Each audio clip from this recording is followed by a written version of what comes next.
bonjour tout le monde. Ça me fait plaisir de vous voir. Hi everybody, it's a pleasure to see you this morning. Alors, ça me faisait plaisir et ça me fait plaisir d'accueillir ici tous les ministres du G7 au Québec et, bien entendu, au Canada. Le micro ne fonctionne pas? Non. Il n'est pas on? Oui, est-ce que vous m'entendez? Ah, voilà. OK. Parfait. Il est comme fort un peu. OK, comme ça, est-ce que vous m'entendez? Oui, OK, parfait.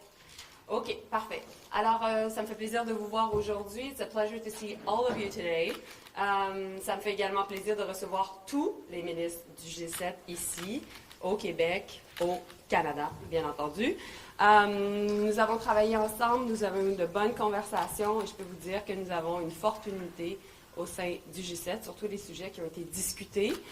J'aimerais mettre l'accent sur un sujet en particulier, celui de l'Ukraine.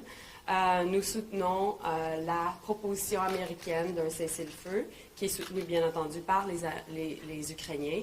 Et nous sommes toujours en attente de la réaction russe que nous étudions, bien entendu. Donc, on the G7, of course, welcome all of you, and it's a pleasure for me, as your Canadian Foreign Minister, to be hosting and welcoming all G7 foreign ministers in the beautiful country of Canada. I can say that through our long conversations, we were able to find strong G7 unity on a variety of issues that were discussed, and one that I would like to highlight in particular is the one linked to Ukraine. All G7 foreign ministers agree with the U.S. proposal of a ceasefire that is supported by Ukrainians, and we are now studying and looking at the Russian reaction. So ultimately, the ball is now in Russia's court when it comes to Ukraine. So I'm ready to answer all of your questions, and so Bella, you're the boss. OK, allons-y. Bonjour, Mme Joly. Allô, Alain. Alors, une journée particulière aujourd'hui, nouveau chef, nouveau premier ministre assermenté. Qu'est-ce que ça va changer dans les relations canado-américaines et dans les relations internationales, l'arrivée de M. Carney? Bien, je pense qu'à chaque fois qu'il y a un nouveau chef, nécessairement, il y a une nouvelle dynamique, un nouveau premier ministre, et j'espère bien qu'il va pouvoir avoir de bonnes conversations. Les conversations entre le président Trump et le premier ministre Carney n'ont toujours pas eu lieu, ce qui est normal parce que, justement, il sera assermenté aujourd'hui et nous allons travailler au cours des prochains jours pour qu'il puisse être en mesure de se parler. C'est d'ailleurs ce sur quoi le secrétaire d'État américain, Marco Rubio, et moi sommes entendus. In English, please. So, of course, new Prime Minister, a new dynamic, and I look forward to being able to support Prime Minister Carney and his work on Canada-US. What I can say is I've already mentioned to Secretary Rubio that it was important to be able to organize a call between the President and the Prime Minister, and I know that we're working to do that in the next couple of days. Good morning, Madam Joly. Hi. If on your meeting with Marco Rubio, Yeah. Can you provide us with any information about how that meeting went? What was discussed? And did you receive any indication that Canada could get concessions at any point on tariffs? Okay, so a couple of things. We had a very long conversation, the Secretary and I. I wanted to be able to have a frank conversation with him. Of course, Canada's sovereignty is not up for debate, and we had a long conversation on tariffs and trade. The approach when it comes to a relationship with the U.S., and through my conversation with the Secretary, was we will put maximum pressure on the Americans. And meanwhile, we'll work on finding off-ramps. Because we know ultimately, at the end of the day, the Trump tariffs are going to hurt Americans. And so that's our message, and that's our approach. And meanwhile, I think that on many different issues, what Secretary Rubio and I have been able to agree on was we won't let things that we don't agree on stop us to agree on other things. And that was the essence also of the meeting that was happening here. We know that we're living in a dangerous world. We know that there are so many different issues we need to solve, particularly the issue linked to Ukraine, the Middle East, the rise of China, etc. So that's why I think we were able to actually cover many different issues, but at least be able to say that we will be keeping our relationship and make sure that we continue to talk. J'ai eu une très bonne conversation avec le secrétaire d'État américain, une longue conversation. On s'est entendu, bien entendu, que même s'il y a des sujets sur lesquels on ne s'entend pas, on peut aussi s'entendre sur d'autres sujets. On a certainement parlé des droits de douane et notre approche, notre stratégie, lorsqu'on parle de droits de douane, c'est encore et toujours la même. C'est-à-dire, premièrement, on va continuer de mettre la pression maximale sur les Américains et deuxièmement, on va travailler pour trouver des voies de sortie. Parce que, ultimement, on le sait, les Américains, le peuple américain va souffrir et souffre de l'imposition de ces tarifs-là parce que le coût de la vie augmente aux États-Unis.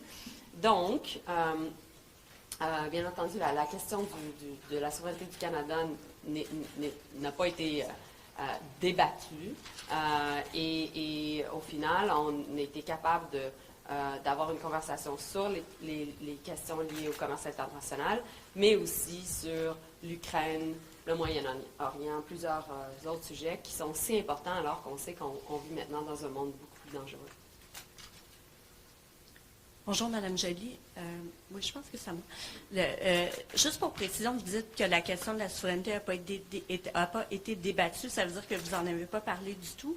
Ma question, c'est davantage, par contre, sur les alliés européens que vous recevez ces jours-ci à Charlevoix. On a senti une certaine réserve, une certaine prudence à dénoncer ou même à parler des propos expansionnistes des États-Unis vis-à-vis du Canada. Pourquoi vous n'êtes pas d'accord? Non, je ne suis pas d'accord. OK, bien allez-y, expliquez. Vous Non, n'avez pas senti la même chose? Mes collègues sont ici au pays. Donc, ils sont ici, puis ils reconnaissent la souveraineté de l'État canadien à un point, c'est tout, là. Puis j'ai eu aussi beaucoup de soutien de la part de mes collègues européens et européennes. Donc, pour moi, c'est même pas une question qui devrait être discutée. Vous venez ici, vous êtes chez nous, vous nous respectez, un point, c'est tout. Et donc, c'est pour ça, quand je dis « n'est pas débattu », c'est une traduction de « Canada's sovereignty is not up to debate ». Mais vous n'en avez pas parlé du tout pendant votre rencontre en tête-à-tête avec M. Moi, je le soulève à chaque fois. Puis Okay. c'est ce que je dis exactement ce que je vous dis, ce que je lui ai dit. Well, you know, what I said to the secretary is Canada's sovereignty is not up to debate. Period. There's no argument. There's no conversation about it. There's no need to talk about it. You're here. You respect us. You respect our sovereignty. You're in our country. You respect our people. Period. Hi, Minister Joly. Taria, Esri Global News. Despite your meeting with Rubio and also the meeting of your colleagues in Washington, we haven't seen those off-ramps materialize. We haven't seen a pause in tariffs. So what do you say to Canadians who are afraid they'll lose their jobs or businesses will go under, that we haven't really seen much movement? Well, I'm sorry, but I don't agree because there's been a pause on tariffs linked to goods that are registered under CUSMA. So that's been the case. But I get your point that Canadians are anxious. And there is a real fear of people across the country of losing their jobs and their families of being able to have access to decent livelihoods. And so that's why I feel the urgency and the team feels the urgency of making sure that we are putting maximum pressure on the American administration, the Trump administration, while conveying to the American people, who are the only ones that can ultimately really have President Trump change course, to say to them, well, this is bad for you too. And to all the American friends here today, my message is clear. Trump tariffs are bad for American people. They're bad because ultimately they cost more for them at the pump, at the grocery store, when they want to build a new home, so construction, etc. And this will drive inflation, and this can hurt many American people's jobs. So there are no winners in trade wars. And not only are we seeing now that the Trump administration is engaging in a trade war against Canada, but it is doing so also against Europeans. And it is doing so against many other trading partners. So what we know as of now is that April 2nd is an important date, because under the executive order that President Trump signed on January 20th, there was a question of reciprocal tariffs that could start April 2nd. And so it's not only Canada watching and engaging on this issue, but many other of my colleagues here are also working on this issue. So I've been also working with Europeans to exchange information, as also the European Union imposed counter tariffs against American products in Europe following the tariffs on steel and aluminum. En français. Juste un tout petit peu. Quel bout tu veux, Alain? Sur le maximum de pression sur les Américains et la perte d'emploi, les messages que vous avez passés. Donc, notre approche est toujours la même, c'est-à-dire qu'on met de la pression maximale contre l'administration Trump pour les faire reculer sur les droits de douane. Même chose, on continue à travailler pour trouver des portes de sortie, des solutions, mais ultimement, on sait que ça va être le peuple américain qui va faire reculer l'administration Trump. Parce que le peuple américain doit comprendre que tout ça, ces droits de douane-là, ça équivaut à une taxe pour eux. Parce que ça va leur coûter beaucoup plus cher lorsqu'ils vont aller faire leur épicerie, lorsqu'ils vont aller à la station d'essence, lorsqu'ils vont acheter une nouvelle maison. Et là, c'est pas juste le Canada maintenant qui met des contre-tarifs qui ultimement a un impact sur les Américains, ce sont les Européens aussi. Et donc, on sait que l'administration Trump, présentement, lance différentes guerres tarifaires contre le Canada, contre le Mexique, contre les Européens. Et ce faisant, bien, ça a un impact sur, directement, le fait que les Américains eux-mêmes vont faire face à de l'inflation, mais aussi vont perdre des emplois. Et donc, il n'y a pas de gagnant dans une guerre tarifaire. Il n'y en a aucun. Et nous, on va continuer à coordonner notre approche avec l'Europe, avec les Japonais, avec les Mexicains, mais aussi, on va continuer à mettre la pression. Merci. Bonjour, Madame Joly. Monsieur Rubio est souvent vu comme un good guy dans l'administration Trump. Comment vous pouvez être convaincu que le message que vous lui avez communiqué, qu'il va l'amener à Washington, puis que ce message-là va résonner jusqu'au président Trump? Mais ce que je comprends, c'est que l'équipe américaine est très coordonnée. Donc, le secrétaire d'État Rubio et le secrétaire d'État au commerce Lutnick se parlent. Même chose, ils sont en communication avec leur président. Et donc, il y a une approche coordonnée. Même chose de mon côté. Hier, j'ai eu l'occasion de parler à l'équipe qui s'en allait à Washington et j'ai été capable aussi de parler au nouveau premier ministre désigné, Carney, parce qu'on est en guerre tarifaire présentement. Donc, l'équipe doit être capable de passer les mêmes messages, transmettre de l'information, réagir rapidement. Et c'est ce qu'on a fait hier. Quant au secrétaire d'État Rubio, moi, je pense que lorsque vient l'administration américaine, il n'y a qu'un seul décideur. Et le seul décideur, c'est le président Trump lui-même. Mais on doit travailler avec les interlocuteurs qui font partie de son administration. Hi, V. Paul Munger from the Wall Street Journal. There have been some concern that the U.S. is trying to water down some of the language about Russia regarding Ukraine and the Shadow Fleet. Where do you things stand right now as you work on the communique? I think we're on track to have a strong statement. I'm confident that that can be the case. It is normal in every G7 that there are negotiations until late in the night. And actually, I think our political directors were really happy because they went to bed earlier. So I think we're on track. Thank you. Bonjour, Madame Joly. Vous avez dit que la souveraineté canadienne fait toujours partie des discussions, que vous revenez toujours avec ce sujet-là juste pour que le message passe bien. Là. Oui. Qu'est-ce que M. Rubio vous a répondu lorsqu'interpellé sur ce sujet-là spécifiquement? Je pense que sa présence ici parle d'elle-même. Et donc, l'idée présentement avec le secrétaire d'État Rubio, c'est vraiment de travailler sur la question des droits de douane. Pour moi, quand je parle avec le secrétaire Rubio, j'essaie de trouver des façons pour qu'on ait des voies de sortie, pour qu'on fasse lever les droits de douane. Et sur la souveraineté, donc, qu'est-ce qu'il vous a répondu? Sur la souveraineté, en fait, il est ici, là. Donc, on rentre rarement dans la rhétorique politique. On rentre plus, justement, dans qu'est-ce qu'on doit faire pour trouver une façon de calmer le jeu. Donc, c'est l'approche que je prends avec le secrétaire Rubio. Mais je ne lui donne pas une once, comment je peux dire, 1 centimètre pour contester la souveraineté canadienne.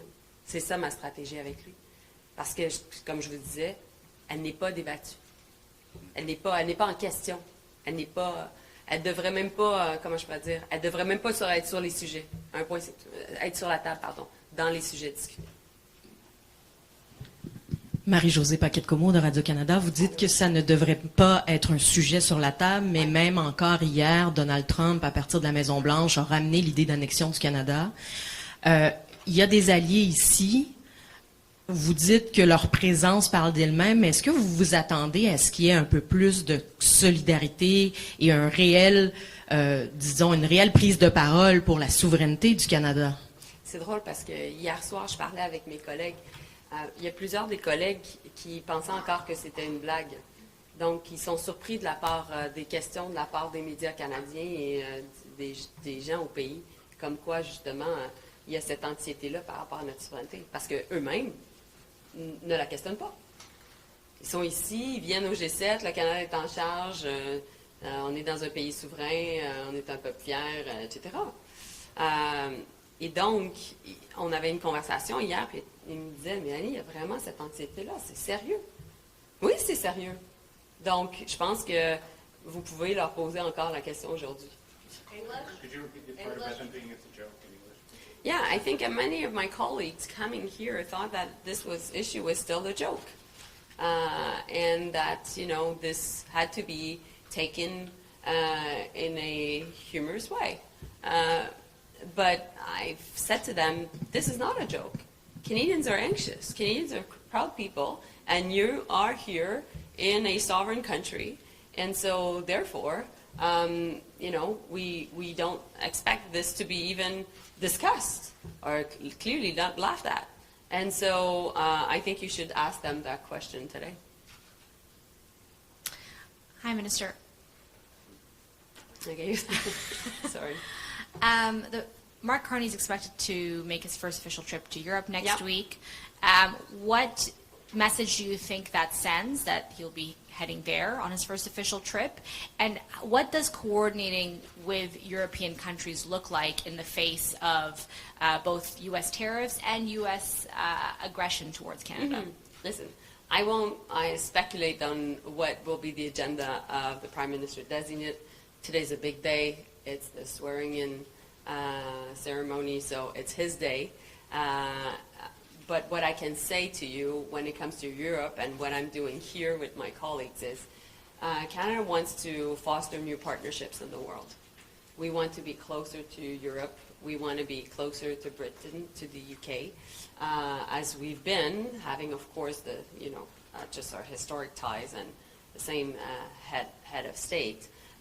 But ultimately, we know that when it comes to the threats of coming out of the White House regarding tariffs, that we need to diversify our economy.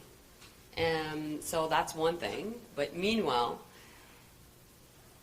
there are lots of opportunities in Canada to be able to work amongst each other, to be able to be closer from one province to another.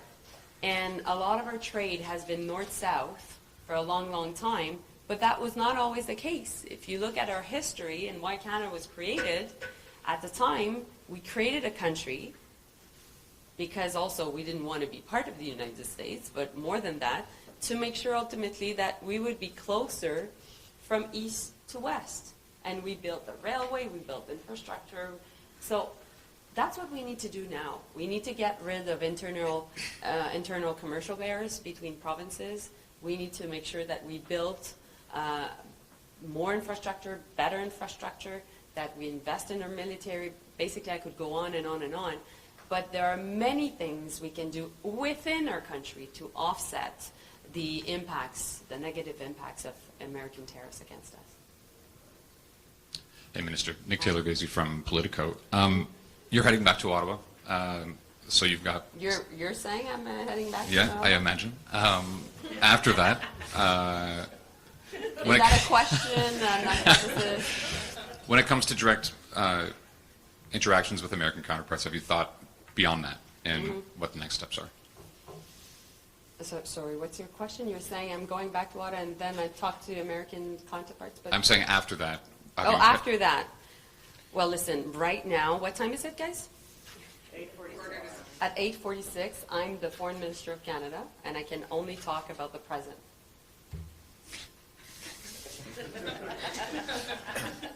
Hi, Minister. Brian Platt with Bloomberg. You said earlier that you believe you're on track for a strong statement, strong communique. How would you describe the conversations at this meeting on Israel and Palestine, and how much ground have you and others had to give to the U.S. position on this?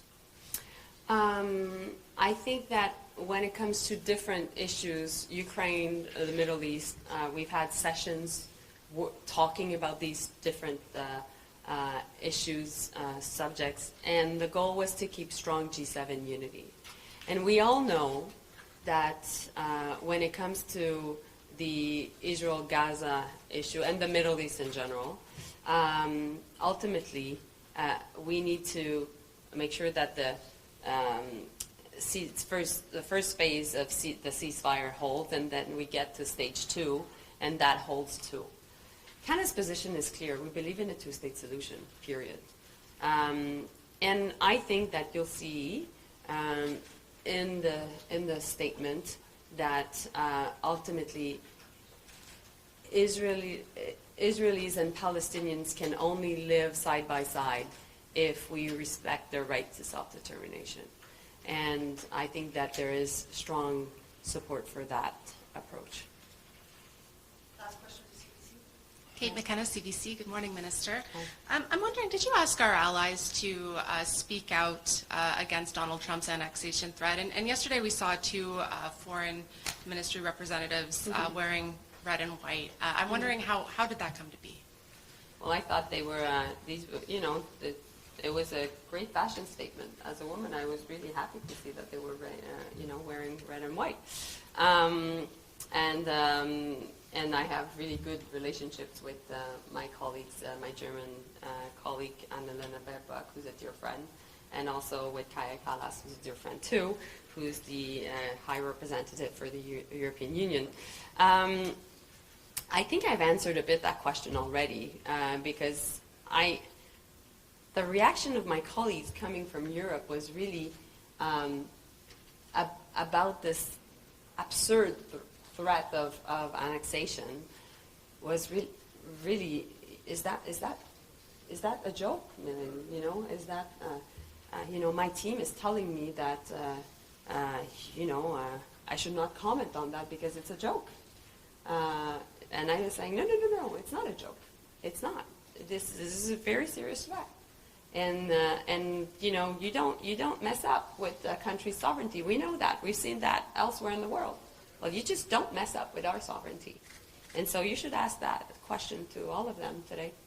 We'll see how they answer. I'm quite positive that it will be in the interest of Canadians. Thank you. Yes.